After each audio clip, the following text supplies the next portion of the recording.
여러 우여곡절 끝에 컨퍼런스 7위를 차지한 브루클린 네츠. 그들의 다음 목표는 클리블랜드와의 플레인 토너먼트에서 승리를 거두고 7번 시드를 확정짓는 것이었죠. 사실상 오늘부터 시작된 NBA 플레이오프. 과연 오늘 펼쳐진 매치업에서 상대를 누르고 보스턴 셀틱스와 만나게 될 팀은 어디였을까요? 단판 승부로 진행되는 경기답게 두 팀은 초반 치열한 기싸움을 펼쳤습니다. 브루클린이 카이리 어빙과 안드레 드러먼드의 연속 득점으로 기선을 잡자 클리블랜드는 다리우스 갈랜드의 멋진 스텝백 점퍼와 에반 모블리의 신인답지 않은 노련한 페이크에 이은 엔드원 플레이로 응수에 나섭니다.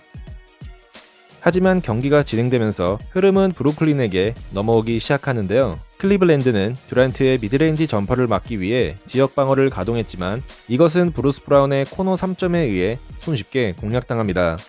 또한 1쿼터 5분간 야투 시도가 없던 듀란트가 깔끔한 점퍼를 성공시키자 JB 비커스테프 감독은 작전 타임을 신청했죠. 하지만 브루클린의 신바람 농구는 이제부터 시작이었습니다. 듀란트는 라우리 마카넨의 야투 시도를 멋지게 블록하더니 안드레 드러먼드의 덩크 찬스를 만들어내는 패스 센스 또한 보여줬죠.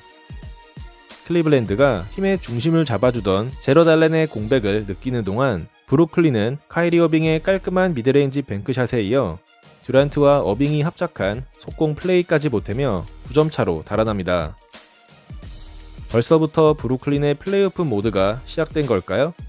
클리블랜드는 1쿼터에만 2번의 타임아웃을 신청했지만 경기 분위기는 좀처럼 바뀔 기미가 보이지 않았습니다. 막강한 화력을 뽐내던 브루클린은 케빈 듀란트가 갈랜드의 야투 시도를 연속으로 막아내며 좋은 수비 또한 선보였고, 공격에서는 듀란트와 어빙이 1쿼터에만 18점을 합작하며 리드를 잡아나갔죠. 여기에 브루클린은 벤치에서 나온 고란 드라기치와 패티 밀스의 백투백 3점을 보탰고 1쿼터 종료 직전 니콜라스 클렉스턴이 좀처럼 보기 힘든 점퍼까지 터뜨리며 무려 20점 차의 리드폭을 잡은 채 1쿼터를 마칩니다. 클리블랜드 입장에서는 빠른 반격이 필요한 상황. 그나마 베테랑 라존 론도와 케빈 러브가 득점 지원에 나서면서 2쿼터 두 팀의 간격은 조금씩 좁혀지기 시작합니다. 반면 쿼터별 기복이 언제나 문제였던 브루클린은 선수들의 슛감이 급격히 식으며 2쿼터 6분간 단 2득점을 기록하는데 그치고 있었죠. 그러나 클리블랜드는 케빈 러브의 11점 활약에도 불구하고 캐리스 레버트의 얕은 안조로 인해 더 이상 격차를 좁히지 못했고, 브루클린은 패티 밀스의 3점으로 상대의 추격 흐름을 끊어냈죠. 물론 브루클린은 2쿼터 내내 상대의 지역 방어를 공략하지 못하며 1쿼터에 비해 여전히 답답한 공격력을 노출했으나 클리블랜드 또한 선수들의 외곽 난조가 이어지며 간격을 10점 차 이내로 좁히지 못합니다.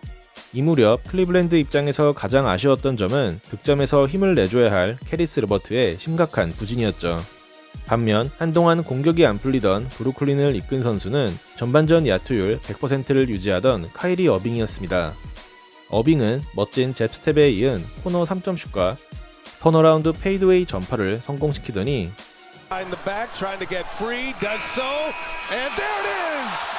쿼터 막판 버저비터마저 터뜨리며 전반전에만 야투 100% 동반 20점을 몰아치는 엄청난 퍼포먼스를 선보입니다. 여러분, 오늘만큼은 어빙신이 아니라 어빙신입니다. 브루클린의 14점차 리드로 종료된 2쿼터. 두 팀의 분위기 차이는 3쿼터에서도 크게 바뀌지 않았습니다. 캐리스 르버트는 후반전이 시작되자마자 턴오버를 범했고, 반면 브루클린은 전반전을 지배했던 어빙의 패스게임을 통해 손쉽게 득점을 정립하고 있었죠.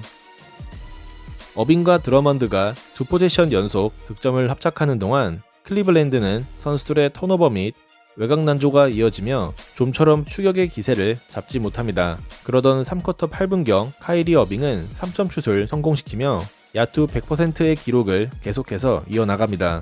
플레이오프가 시작되었지만 지구는 여전히 평평한 거 아시죠? 결국 비커스테프 감독은 3쿼터 시작 4분 만에 베테랑 러브와 론도를 투입하며 분위기 전환을 시도합니다.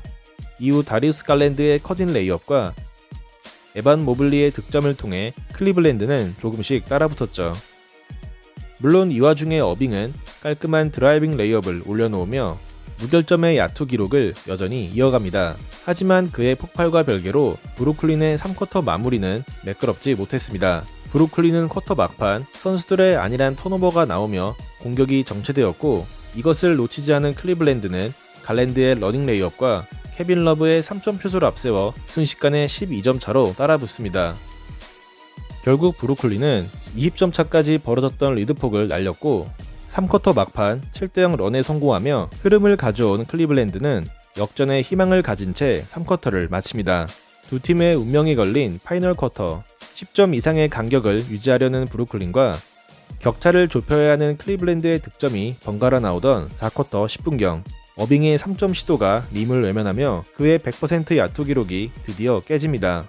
막상 기록이 깨지니 농구팬의 한 사람으로서 너무나 아쉽네요.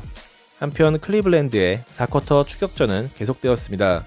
드라기치는 갈랜드의 가장 중요한 곳을 가격하며 플래그런트 파울을 선언받았고 낭심을 맞고 분노한 갈랜드는 자유투에 이어 듀란트의 수비 앞에서 3점까지 성공시킵니다. 이제 두 팀의 간격은 불과 7점 차, 아직 승패를 예측할 수 없는 시점이었죠. 그러나 클리블랜드는 마카넨의 득점 시도가 실패하며 투포지션 게임을 만들지 못했고 브루클린은 케빈 듀란트의 3점을 앞세워 급한 불을 끄는데 성공합니다. 상대의 기세를 한 차례 꺾은 브루클린은 팀의 링커 역할을 담당하며 쏠쏠한 활약을 펼치던 브루스 브라운의 연속 득점과 브라운과 클렉스턴의 엘리오 플레이를 보태며 다시 달아나는 듯 보였죠. 그러나 클리블랜드의 추격이 끝난 것은 아니었습니다. 클리블랜드는 경기 내내 부진하던 르버트의 자유투 획득과 갈랜드의 아울렛 패스를 받은 마카넨의 속공 덩크슛, 여기에 모블리의 덩크 또한 보태며 투포지션 게임을 만들어냅니다. 남은 시간이 5분인 것을 감안하면 브루클린이 안심할 수 없는 상황이었죠. 브루클린에게 필요한 것은 상대의 흐름을 끊는 득점이었고 그들에게는 케빈 듀란트가 있었습니다. 4쿼터까지 패스 위주의 경기를 펼치던 듀란트는 중요한 시점 자신의 특기인 미드레인지 점퍼를 성공시킵니다. 팀을 이끌던 갈랜드의 응수하는 득점 시도는 실패로 끝났고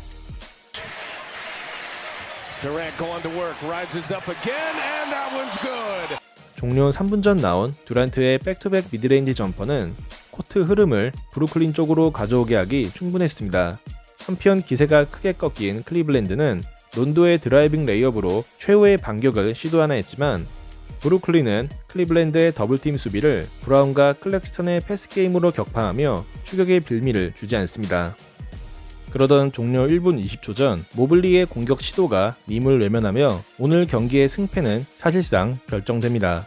이후 브루클린은 상대의 더블팀에 카운터 펀치를 날리는 엘리오 플레이에 이어 브라운의 리버스 레이업을 보태며 승리를 확정짓습니다. 오늘 팀의 링커로서 제 몫을 해준 브라운의 활약 또한 눈부시네요. 결국 브루클린은 7점 차의 승리를 거머쥐었고 7번 시드를 확정지으며 보스턴과 플레이오프에서 만나게 됩니다.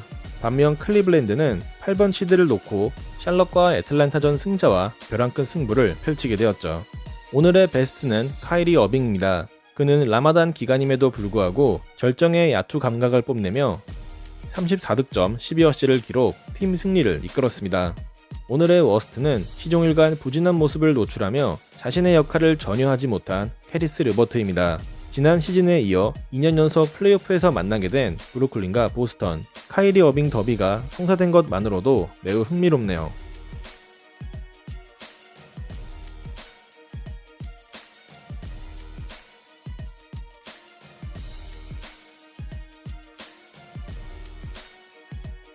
시청해주셔서 감사합니다.